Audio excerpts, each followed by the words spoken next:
네, 이번 시간에는 근본 원리와 방정식 중에서 에너지 방정식과 정상유동에서의 에너지 해석 방법에 대해서 살펴보도록 하겠습니다. 네, 일반적인 에너지 방정식에 대해서 살펴보겠습니다. 우리가 지난 시간까지 유체역학의 지배 방정식 중에서 질량 보존 법칙, 통칭해서 컨티뉴어티 이퀘이션이라고 부르는 어떤 컨트롤 볼륨이 있을 때 이 볼륨에 유체가 들어오고 나갈 때 그 질량, 유량의 차이만큼 단위 시간당 그 컨트롤 볼륨 내에 질량의 변화가 발생한다. 이런 원리와 다음 힘에 관한 관계식, 모멘텀 이퀘이션에 대해서 학습을 했었습니다. 그건 이 시스템에 작용하는 외부에서의 어떤 힘이 전체적으로 이 시스템의 모멘텀의 총량의 변화를 만들어낸다는 것이고, 그때 유체가 동반하는 총 모멘텀의 변화량만큼 이 컨트롤 볼륨 내에 어떤 총 모멘텀의 변화가 발생한다, 이런 원리였습니다. 그리고 이 유체 전반에 작동하는 세 번째 관계식은 연력학 보존 법칙입니다. 우리가 흔히 연력학이나 이 물리학에서 다뤘던 에너지 보존 법칙은 무엇을 말하고 있습니까? 어떤 시스템에 있을 때 그 시스템의 총 에너지는 생기지도 않고 변하지 않는다라고 배웠습니다. 그런데 우리가 유체를 다룰 때는 이게 변화하지 않는다라는 개념은 이 시스템 전체에 작용하는 어떤 에너지의 관계는 변하지 않는다는 말이지만, 우리가 흔히 에너지와 열, 그리고 시스템에 작용하는 일, 이런 걸 구분했을 때는 그 차이가 있죠. 그래서 통상적으로 연력학 얘기를 할 때 어떤 시스템의 총 에너지의 변화는 이 시스템에 들어오는 어떤 열의 변화와 이 시스템이 외부의 한 일의 변화와 같다는 얘기입니다. 그래서 이 오른쪽 그림에 보시다시피 이 시스템에 작용하는 어떤 열이 밖에서부터 안으로 들어오는 게 15kJ이고 나가는 게 3kJ입니다. 그리고 어떤 선풍기라든지 에어컨이라든지 히터라든지 이런 것들을 이런 작동을 통해서 이루어지는, 그래서 통칭해서 샤프트를 통해서 이루어지는 일이라고 부릅니다. 이게 6kJ이 들어왔다고 치면 이 시스템의 총 변화량은 15에서 3을 빼고 6이 들어왔으니까요. 총 18kJ의 에너지가 이 시스템으로 지금 들어온 것이 됩니다. 아주 자명하죠, 그죠? 그래서 이 총량에는 변화가 발생하지 않지만 우리가 이 에너지라는 걸 기준으로 생각을 하면 18kJ만큼 변했습니다. 이것을 이제 유체에 적용한 것이 에너지 방정식이 되겠습니다. 그래서 우리 이 에너지가 변화할 수 있는 두 가지 방법으로 위에서 두었듯이 열 전달, heat transfer와 work transfer, 열과 일을 통해서 이 어떤 시스템의 에너지가 변화할 수 있습니다. 근데 이 유체 자체도 뜨거운 물이 흘러서 어떤 시스템이 작동해 가지고 찬물이 나갈 수도 있고, 또는 차가운 물을 넣어서 우리가 보일러 같은 시스템을 생각하면 뜨거운 물이 나오겠죠. 그러면 그 에너지만큼은 외부에서 어떤 공급이 이루어졌다는 의미가 되겠죠. 이제 그런 걸 다루기 위해서는 이제 우리가 유체에 대해서 컨트롤 볼륨에 이 관계를 적용을 해야 될 겁니다. 그래서 조금 더 이 식을 우리가 유체에 적용하기 전에 살펴봐야 되는 것들이 이런 아래에 놓여져 있는 관계식들입니다. 조금 전에 쓴 것처럼 단위 시간당, 여기에 다트가 이렇게 되어 있는 것들은 전부 다 단위 시간당의 의미겠죠. 그지? 그래서 이 어떤 시스템에 주어지는 총 에너지의 시간당 변화율은 그 시스템에 주어지는 네트, 그러니까 들어오고 나간 거의 총 차이죠. 순 열과 순일의 합으로 표현된다. 이것이 연력학 보존 법칙입니다. 그럼 이때 이 네트, 순열량이라는 것은 들어온 것과 나간 거의 차이일 거고, 순일이라는 것은 또 마찬가지로 시스템으로 주어진 일 또는 시스템이 한 일, 이거의 합으로 표현될 것입니다. 이 관계가 사실은 에너지 관계식의 모든 것입니다. 이제 이 시스템을 적용할 때, 그러면 유체가 하는 일 중에는 또 하나 우리가 직관적으로 좀 받아들이기 어려운 일이 하나가 있는데, 그건 뭐냐면 프레셔 워크입니다. 예를 들어서 오른쪽 그림에서처럼 우리가 위에 있는 것이 어떤 닫힌 시스템입니다. 뭐 피스톤 같은 거죠. 그죠? 우리가 주사기 같은 거에 공기가 있을 때 그 공기를 내가 꾹 누르게 되면 어떤 압력을 가해 가지고 어떤 단위 면적에 힘을 가했다고 생각해 볼 때, 나는 분명히, 그러니까 압력은 단위 면적당 힘이니까 압력 곱하기 면적만큼이 내가 손으로 누른 어떤 힘이 될 겁니다. 근데 이렇게 눌렀을 때 공기가 압축이 되죠. 그죠? 또는 공기가 압축되지 않더라도 어떤 이동이 발생했을 때, ds만큼 이동을 발생했을 때, 우리가 흔히 알고 있는 개념으로서 내가 손을 누름으로써 이 피스톤 또는 주사기에 작용한 일의 양은 힘 곱하기 변화량이죠. 그러니까 실제로 나는 이 주사기에다가 이만큼의 일을 해준 것입니다. 일도 에너지의 일종이니까. 그래서 내가 이 시스템에 한 일은 압력 곱하기 면적 곱하기 이동한 거리, 즉 유체가 그만큼 이동한 거리인 거죠. 근데 우리가 직관적으로 손을 누르는 행위를 했는데, 이렇게 일반적으로 흘러가는 유체의 경우에는 그 원천이 어딘지는 불명하지만 어쨌든 이 유체는 어떤 압력을 가지고 어떤 움직임이 발생하고 있습니다. 어떤 속도를 갖고 유체가 흘러간다는 것은 움직인 거니까요. 그죠? 그렇기 때문에 그 자체로, 움직이는 그 자체로 어떤 일이 외부에서 주어진 것과 마찬가지라 생각할 수 있겠죠. 그걸 단위 시간당 개념으로 생각을 해보면 여기서 주어진 관계식에서 단위 시간당 한 일, 이걸 우리가 뭐라고 부릅니까? 통상적으로 파워라고 부릅니다. 이게 줄 per 세컨드, 우리 흔히 와트라고 부르는 것이 이 양이 되겠죠. 그죠? 단위 시간당 한 일, 한 일의 양은 우리가 이 유체의 비그림처럼 유체의 어떤 경계를 생각한다고 했을 때, 이 경계를 통해서 유체가 들어왔다는 얘기는 그 경계를 통해서 그만큼의 어떤 유체가 갖고 있는 일이 이 시스템의 총 에너지에 더해졌다는 말이 되겠죠. 그지? 그렇기 때문에 우리는 이 압력 일이 경계에서 흘러가는 유체를 통해서 시스템에 들어오거나 나가는 일의 양이다라고 생각할 수 있는 것이죠. 그럼 이 관계식에서부터 단위 시간당 일이니까 압력 곱하기 면적, 그리고 이동한 거리를 시간으로 미분한 양, 이 양이 속도가 되겠죠. 그죠? 그래서 피스톤 문제로 치자면 이 유체가 움직이는 속도, 즉 내가 이 피스톤을 눌렀을 때 내 손이 움직이는 이 속도가 곱해지게 되면 동력을 얻을 수 있다.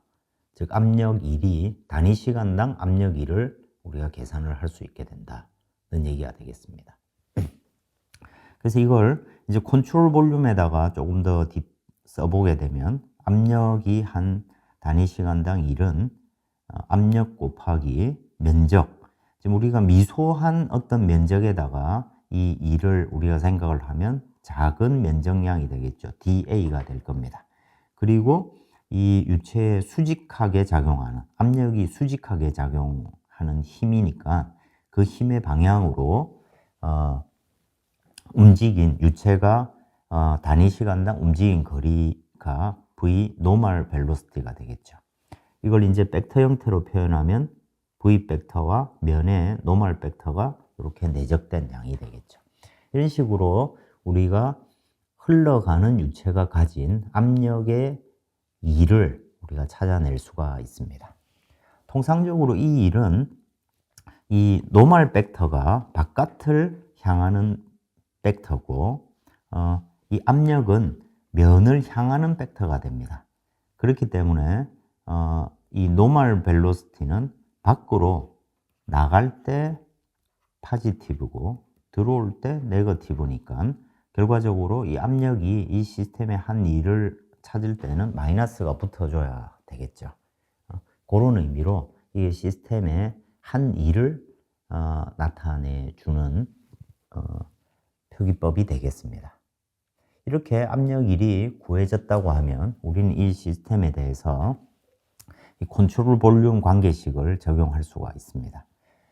앞에서 우리가 다뤘던 레이놀즈 트랜스포트 시어리를 이용하면 어떤 물리량이 있을 때 이 시스템의 총 물리량의 변화량은 이 컨트롤 볼륨 전체가 갖고 있는 어떤 물리량의 총합의 시간 변화량, 요게 이제 그 양이 되겠죠. 총합이 될 거고, 이건 컨트롤 서피스를 통해서 어떤 물리량이 흘러가는 유체를 통해서 변화하게 되는 걸 의미하게 됩니다. 요걸 좀 다르게 써보면 요만큼을 다른 형태로 우리가 써보면 뭐가 되냐면 어떤 컨트롤 서피스를 통해서 즉 어떤 미소한 면적을 통해 유체가 들어오고 나간 m의 변화, 즉 미소한 m의 양과 b가 곱해진 것과 똑같죠. 그죠? 그래서 이 dm가 dm는 밀도 곱하기 노멀 속도 곱하기 면적이죠. 그죠? 이 노멀 속도라는 것은 유체가 움직인다고 하면 VR 벡터와 노멀 벡터가 내적된 요 양이 되니까요. 그런 의미가 됩니다. 그럼 이제 이걸 에너지 방정식에다가 적용하게 되면 이 시스템의 B에 해당되는 물리량은 총 에너지가 될 겁니다. 이때의 E는 유체가 갖고 있는 total internal 에너지가 됩니다. 그리고 요 소문자 B는 이걸 이제 단위 부피당 에너지로 표현할 수가 있겠죠. 그래서 이 시스템의 총 에너지의 변화량은 우리가 연력학 제1법칙에 따라서 순열과 순일의 합과 동일하다.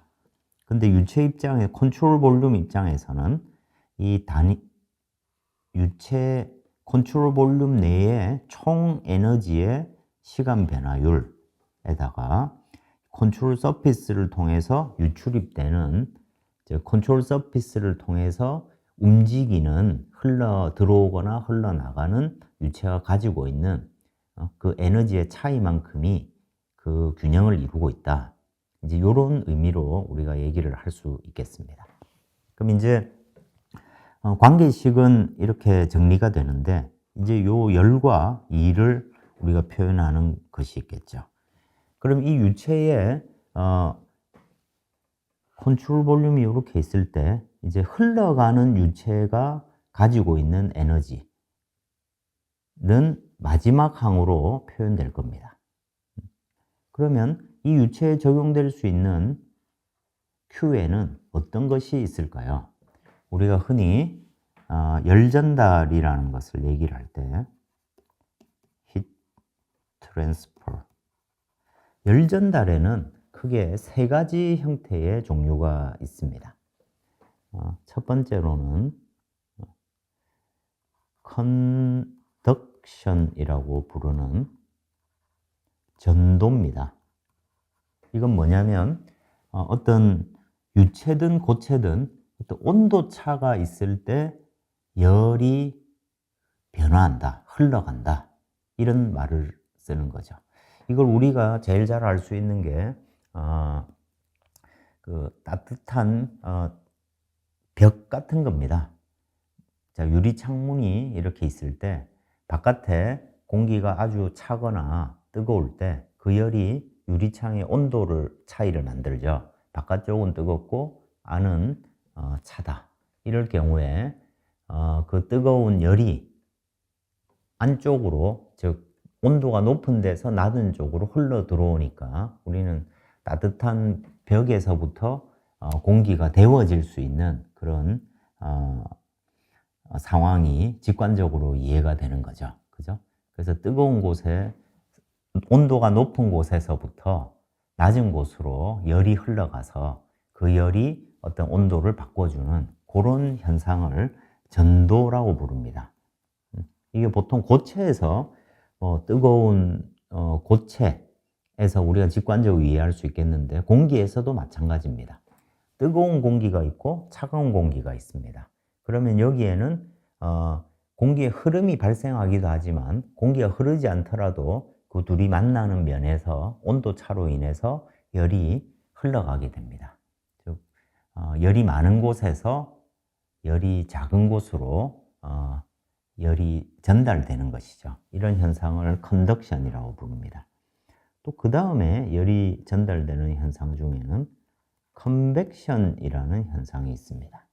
이건 우리가 흔히 대류라고 부릅니다. 이 컨벡션의 원리를 쓰는 것이 에어컨 같은 것이죠. 에어컨에서 공기를 차갑게 만든 후에 그 차가운 공기를 이제 에어컨 안에 있는 팬을 통해서 방 전체에 이렇게 밀어줍니다. 흐름을 만들어주는 거죠. 그러면 그 차가운 공기가 주변을 이렇게 흘러가면서 이렇게 열이 전달되는 것이죠. 아주 디테일하게는 또 그 사이에서 어떤 전도 현상도 있고 하지만 전반적으로 이렇게 어떤 흐름을 통해서 열이 전달되는 그런 이벤트를 컨벡션이라고 부릅니다. 그 다음에 또 하나의 열 전달의 형태는 뭐가 있을까요? 레디에이션이라고 부르는 복사 현상이 있습니다. 이건 태양에서부터 우리 지구에 에너지가 전달되는 것은 복사를 통해서 이루어지죠. 물질이, 태양과 지구 사이에 어떤 물질이 있어서 전도가 일어나거나 흐름이 있어서 대류가 발생하는 그런 것이 아니고 전자기파의 형태로 큰 에너지를 가진 전자기파가 태양에서 발생해가지고 지구에 전달되고 그게 다시 열로 변환됨으로써 에너지가 전달되는 거죠. 이런 형태의 에너지 전달을 복사라고 부릅니다. 자, 이렇게 크게 세 가지 형태의 어떤 에너지의 전달 방법이 있습니다. 그러면 여기서 다시 돌아가서 이 방정식에서 박스 친 이 방정식에서 어떻게 보면 제일 마지막에 있는 이 네 번째 항이 컨벡션에 해당되겠죠. 대류항, 그래서 우리는 이 항을 대류항이라고 부릅니다. 자, 어떤 흘러가고 있는 어떤 질량을 가진 어떤 유체가 가지고 있는 에너지가 이 컨트롤 볼륨을 통해서 들어오고 나가는 이걸 표현하고 있기 때문에 이 수학적으로 보면 마지막 항이 컨벡션을 나타내는 의미가 됩니다.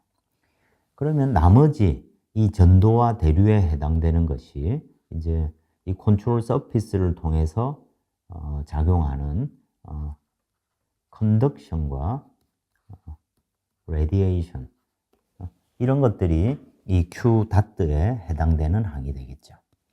통상적으로 우리가 이 컨덕션을 통해서 전달되는 Q 다트는 이런 형태로 통상 표현합니다.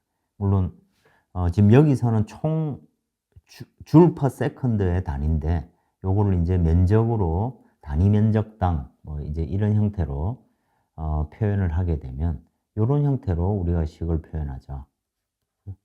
즉 온도의 9배, 즉 온도의 차이죠. X 어떤 특정한 방향으로 온도의 차이가 있을 때 그 반대 방향, 즉 온도가 높은 데서 낮은 데로 흐르니까 마이너스라는 게 붙어 있는 거고, 그 개수를 열전도 개수라고 부릅니다. 이걸 우리가 퓨리에 로라고 부릅니다. 이게 이제 전도를 표현하는 가장 대표적인 항이 되겠죠. 이런 형태로 그 각각 항들이 꽤 복잡하고 이 자체로도 큰 자세히 알기 위해서는 굉장히 전문적인 지식들이 필요한데 우리가 크게 이렇게 열의 변화량을 생각할 수가 있는 것이죠. 그 다음에 이 시스템에 주어지는 일이라는 것은 크게 보면 샤프트 워크와 프레셔 워크가 있습니다. 이걸 이제 어떤 샤프트, 그러니까 축이죠. 그러면 우리가 선풍기에 날개가 있고 바람개비가 있고 그 바람개비를 돌리는 모터와 연결된 축이 있습니다. 그래서 대부분 어떤 바람개비라든지 또는 흔히 로터라든지 또는 프로펠러라든지 이런 걸 통해서 이루어지는 변화하는 일, 그래서 통칭해서 이제 샤프트 일이라고 부릅니다. 축이 하는 일인 거죠. 그래서 그런 것들 형태는 뭐 우리가 조금 전에도 에어컨 문제라든지 선풍기 문제라든지 또는 헬리콥터의 프로펠러라든지 이런 것도 다 이 샤프트가 하는 일로 우리가 간주할 수 있습니다. 또 발전기에도 보면 수력 발전이든 화력 발전이든 거기엔 터빈이란 게 있습니다. 즉 공기가 흘러갈 때 프로펠러를 그 공기가 프로펠러를 통해서 공기가 갖고 있는 에너지를 빨아들일 수도 있고 공기에다 에너지를 더해줄 수도 있죠. 그런 종류의 일들을 모두 통칭해 하는 것입니다. 그 외에 압력이 하는 일, 저기 유체인 경우에 해당되겠죠. 어떤 컨트롤 볼륨에 들어오고 나가는 유체가 압력을 갖고 있고 그 압력을 갖고 흐름을 가진다는 것 자체가 어떤 에너지가 들어오고 나가는 것과 똑같기 때문에 그걸 이제 별도로 이렇게 분리해서 생각을 합니다. 그 이전 슬라이드에서도 우리가 살펴봤듯이 압력이 하는 일은 압력 곱하기 m에 해당되는 양입니다. 이 식을 간단하게 다시 써보면 우리는 이렇게 쓸 수 있습니다. 로우분의 P 곱하기 D m 이렇게 우리가 이게 훨씬 기억하기 편하겠죠. 즉 컨트롤 서피스를 통해서 들어오고 나가는 유체의 질량 유량에다가 로우분의 P 이게 이제 압력이 1에 해당되는 거겠죠. 이것이 곱해진 이런 형태로 식을 표현할 수가 있을 것입니다. 자, 이렇게 표현한 식들을 다시 한번 정리를 해보면 이렇게 쓸 수가 있겠죠. 그러면 여기에는 다트가 사실 다 붙어 있습니다. 단위 시간당을 의미하고 있겠죠. 그러면 총 1의 양과 샤프트가 한 1과 컨트롤 볼륨 입장에서 컨트롤 볼륨 전체가 가지고 있는 총 에너지의 시간 변화율과 함께 어떤 앞에서 했던 이 컨트롤 서피스에 대한 놈, 이걸 일반적인 어떤 컨트롤 볼륨에 대한 것을 그냥 들어오는 것과 나가는 곳, 여기에 들어오는 게 하나, 두 개, 1번, 2번이 있고 나가는 곳이 3번 있다. 이렇게 했을 때 우리가 어떤 평균값으로 이 양을 간단하게 표현할 수 있을 것입니다. 그러면 들어오는 곳과 나가는 곳에 총 인터널 에너지에다가 우리가 원래는 요 1에 샤프트와 프레셔 1이 있었는데 그 프레셔 1에 해당되는 것을 요쪽으로 넣어준 겁니다. 왜냐하면 이건 흘러가는 1이라는 입장에서는 왼쪽에 있는 것이 맞겠지만 지금 우리는 흘러가는 유체에 대해서 다루고 있으니까 흘러가는 유체를 컨트롤 서피스를 통해서 어떤 변화하는 양을 이쪽으로 다 옮겨준 거죠. 이렇게 이제 옮겨줘서 식을 표현하면 여러 가지 유용한 점들이 많습니다. 그리고 이제 썸으로 표현할 때 그러면 1번, 2번, 3번 점을 통해서 들어오는 총 m 닷 양이 있을 거고, 그럼 이 적분과 여기에는 이게 평균값들을 이용해서 계산된 양이기 때문에 여기에 있는 이 알파라는 어떤 보정 계수가 필요하게 됩니다. 그래서 이 계수에 대해서는 다음 슬라이드에서 다시 더 살펴보겠습니다. 그럼 이때 이 m 닷라는 것은 면 전체를 통해서 어떤 로 v가 곱해진 형태로 표현되게 될 겁니다. 그래서 로 VA 이렇게 우리가 흔히 기억을 합니다. 다음으로 우리가 앞에서 internal 에너지라고 표현을 했는데, 이 internal 에너지라는 것은 이때의 E라는 것은 total internal 에너지입니다. total internal 에너지를 말합니다. 총 내부 에너지를 말합니다. 그러면 이 양은 무엇을 갖고 있냐면, 자, 내부 에너지, 인터널 에너지. 이 인터널 에너지는 온도에 비례하는 양입니다.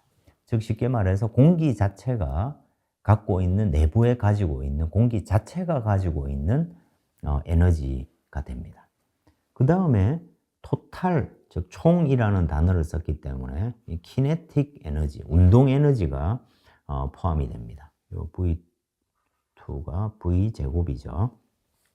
즉 유체가 어떤 속도를 갖고 있기 때문에 이 속도를 갖고 있는 것 자체가 우리의 운동 에너지가 있는 것이죠. 그만큼이 더해져 있고, 또 우리가 높이의 변화를 우리가 간주해야 되는 거, 예를 들어 수력 발전 문제 이런 걸 따질 때는 뭐 높이도 에너지의 큰 양이 될 수 있기 때문에 이런 양은 포텐셜 에너지라고 부릅니다. 이 세 가지 양의 총합을 우리가 이제 토탈이라고 부르고, 그래서 토탈 인터널 에너지가 이 스몰 e에 해당되는 것이죠. 그래서 이 토탈 인터널 에너지를 위에 식에다가 다시 한번 대입을 해보면 아래와 같이 표현이 됩니다. 이렇게 표현되고, 이건 좀 다른 의미로 생각을 해보면 우리가 어떤 컨트롤 볼륨이 이렇게 있을 때 이 컨트롤 볼륨을 통해서 들어오거나 나가는 어떤 질량 유량이 있을 때, 이게 공기든 물이든 무엇이든지 간에요, 이 질량 유량이 있을 때 얘가 가지고 있는 에너지의 네 가지 형태가 있다는 의미로 보여질 수 있습니다.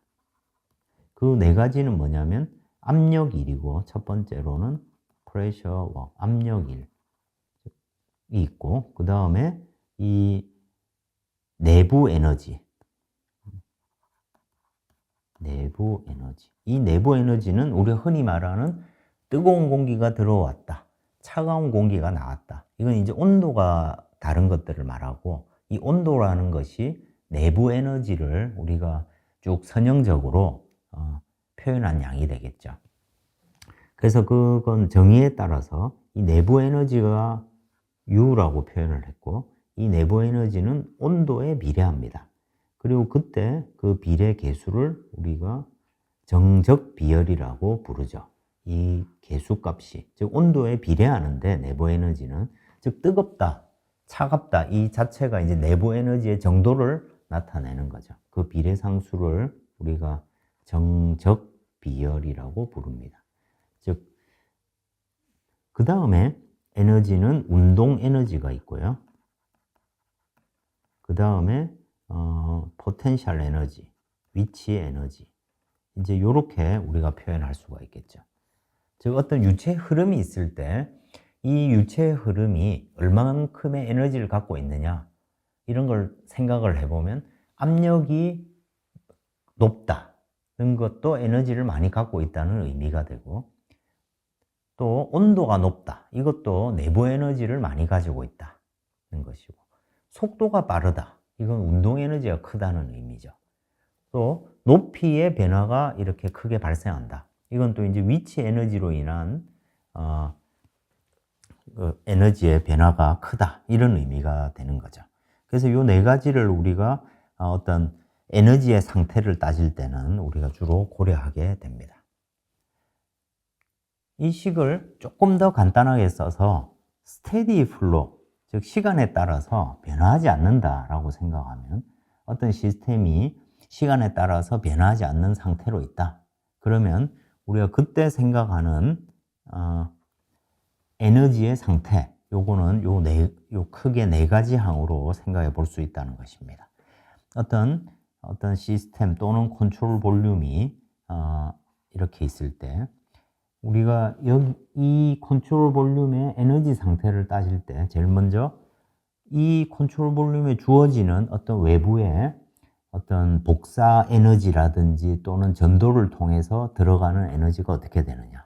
만약 우리가 지금 있는 이 방의 크기를 컨트롤 볼륨이라고 이 방을 컨트롤 볼륨이라고 생각을 하면 이 벽이 컨트롤 볼륨의 경계가 되겠죠. 컨트롤 서피스가 됩니다. 그럼 이 컨트롤 서피스의 온도가 예를 들어서 남쪽에 있는 벽은 한여름에 뜨거운 햇볕을 쬐가지고 뜨거운 상태일 수 있겠죠. 그죠? 그럼 뜨겁기 때문에 전도를 통해서 밖에서부터 안으로 열이 전달될 수가 있지 않습니까? 창문 같은 경우로. 또는 문틈을 통해서 또 이제 에너지가 들어오고 할 수도 있죠. 그런 것들은 이제 우리가 흔히 컨벡션이라고 부르고 이 뒤쪽에 있는 항들이 되겠습니다. 그 외에 내가 너무 이 방안이 더워서 선풍기를 틀고 있다. 사실 에너지 입장에서는 이 컨트롤 볼륨 입장에서는 선풍기를 트는 행위가 열적인 상태를 열을 빼는 것이 아니고 오히려 전기 에너지를 이 선풍기 날개를 돌리는 데 썼기 때문에 에너지가 점점 증가하는 상태가 되죠. 그죠? 그렇기 때문에 에너지를 낮추는 게 아니고 흐름을 만들어서 그냥 시원하게 느낄 뿐인데 우리는 그 시원하다고 생각하기 때문에 에너지가 낮아진다고 느낄 뿐인 것입니다. 이제 그런 생각들을 해볼 수 있는 것이죠. 이런 일이 있고 그 다음에 흘러가는 유체가 이 오른쪽에 있는 항들은 흘러가는 유체입니다. 나가는 게 있고 들어오는 게 있을 것이고요. 흘러가는 유체니까 나가는 m 닷트, 들어오는 m 닷트, 질량 유량이 있을 것입니다. 그러면 들어오고 나가는 그 유체가 갖고 있는 에너지는 우리가 이와 같이 쓸 수가 있고 이 양을 토탈 엔탈피라고 부릅니다. 스태그네이션 엔탈피라고도 부르고 토탈 엔탈피라고 부르고 얘를 우리말로 총 엔탈피라고 부릅니다. 이 총 엔탈피는 특히 고속 공기역학, 즉 공기의 흐름이 매우 빠른 초음속 유동이라든지 이런 거 다룰 때 매우 중요한 개념이 됩니다. 총 엔탈피가 이렇게 정의가 되는 것이고요. 이 총 엔탈피는 그냥 H라고 쓰면 총 엔탈피는 유체가 갖고 있는 엔탈피에다가 운동 에너지와 위치 에너지가 더해진 양입니다. 그럼 이 엔탈피는 뭘까요? 이 엔탈피는 우리가 이전 슬라이드에서 흘러가는 유체가 갖고 있는 에너지의 네 가지 형태를 얘기를 했습니다. 근데 지금 여기에는 세 가지가 쓰여져 있죠. 요걸 이제 엔탈피라고 부르고 이 엔탈피는 내부 에너지와 압력 에너지가 합해진 양이 되겠습니다. 그래서 어떤 유체가 멈춰 있을 때 움직이지 않고 멈춰 있을 때 이 유체가 갖고 있는 내부 에너지는 U라고 부르고 그때 그 내부 에너지는 온도에 비례하는 양이 됩니다. 근데 이 유체가 지금 흘러가고 있습니다. 유체가 어떤 흐름을 갖고 있습니다.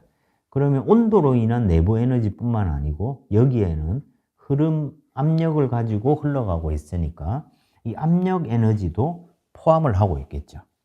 그래서 이 유체 자체가 내포하고 있는 본질적인 에너지라는 의미에서 어떤 흐름이 있는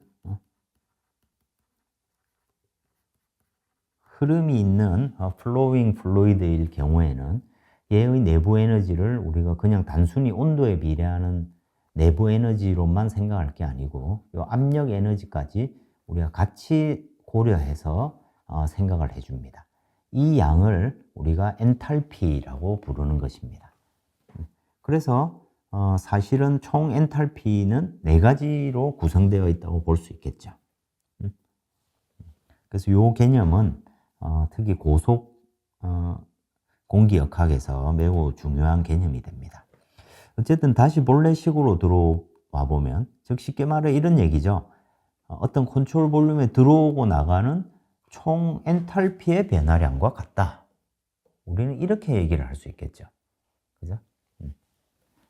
그래서 우리가 이 에너지 방정식은 제일 마지막 말처럼 net rate of energy transfer to control volume by heat and work transfer during steady flow. 즉 시간에 따라 변하지 않을 때 열과 일을 통해서 컨트롤 볼륨에 주어진 net rate는 뭐와 같냐면 the difference between the rate of outgoing and incoming energy with mass. 즉 m닷들을 통해서 단위 시간 질량유량 흘러가는 유체가 가지고 있는 총 엔탈피의 변화량, 이걸 이제 여기서는 outgoing, incoming 에너지라고 썼는데 이때 이 에너지라는 것은 토탈 엔탈피를 의미하게 되겠죠.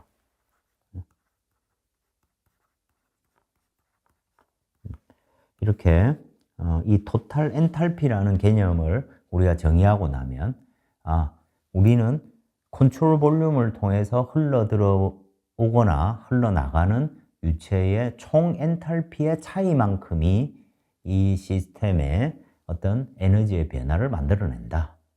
그리고 유체가 갖고 있는 이 에너지에는 이 4가지 형태가 있고 내부 에너지, 압력 에너지, 운동 에너지, 위치 에너지. 이것들의 변화를 우리가 알게 되면 어떤 유체 시스템의 어떤 열적인 상태를 우리가 찾아낼 수 있게 된다는 의미가 되겠습니다. 앞에서 간단히 언급을 했듯이 우리가 적분형으로 표현되어 있는 이 에너지의 총량을 컨트롤 서피스를 통해서 들어오고 나가는 에너지의 변화량은 대표값으로, 즉 속도 같으면 평균 속도값으로 식을 표현할 수가 있겠죠. 그래서 우리가 알고 싶은 것은 여기에 주어져 있는 이 컨트롤 서피스를 통해서 총 에너지 중에서 속도에 연관된 거, 뭐 에너지나 뭐 압력 이런 건 평균값을 쓰면 될 텐데 속도에는 제곱이 있지 않습니까? 운동 에너지에는 제곱이 있어서 이 양을 적분한 것을 내가 이 평균값으로 대체 쓰고 싶다는 것이죠. 평균 속도와 m닷가 곱해진 요 양으로 우리가 나누게 되면 그 비율이 결국 에너지 코렉션 팩터가 되는 것이고, 이 적분을 이 알파 값을 찾아내게 되면 이걸 이제 시그마 형태로, 즉 대표값들로 우리가 식을 간단히 표현할 수 있다는 것입니다. 그래서 이걸 정리해 보면 여기에서 로 V 제곱 V 노멀 값이 되고, 여기에서 나머지는 다 콘스탄트라고 생각하면 면적으로 나누되 속도와 속도의 분포와 평균값을 나눈 양을 세제곱해서 적분을 한 값이 되는 것입니다. 예를 들어서 어떤 이렇게 관이 있을 때 오른쪽 그림에서처럼 이 유동이 측류일 때, 난류일 때 속도의 분포가 이렇게 다릅니다. 그래서 이 다른 속도의 분포를 내가 어떤 U, 즉 R에, 이 파이프 원형 관의 중심에서부터 떨어진 반경의 함수로 내가 표현할 수 있다고 했을 때 이 적분값을, 이 속도 분포를 적분해서 알파를 구해보면 측류 유동일 때는 2가 나오고 난류 유동에는 거의 1에 해당되는 값이 나옵니다. 대체로 평평하지 않습니까? 난류 유동이. 그래서 쉽게 말해서 이 유동이 난류 유동이다. 그러면 굳이 이렇게 알파의 값을 생각하지 않아도 됩니다. 그런데 이게 측류 유동이다 라고 하면 이 알파의 값을 우리가 생각을 해서 이 계산을 해줘야 되겠죠.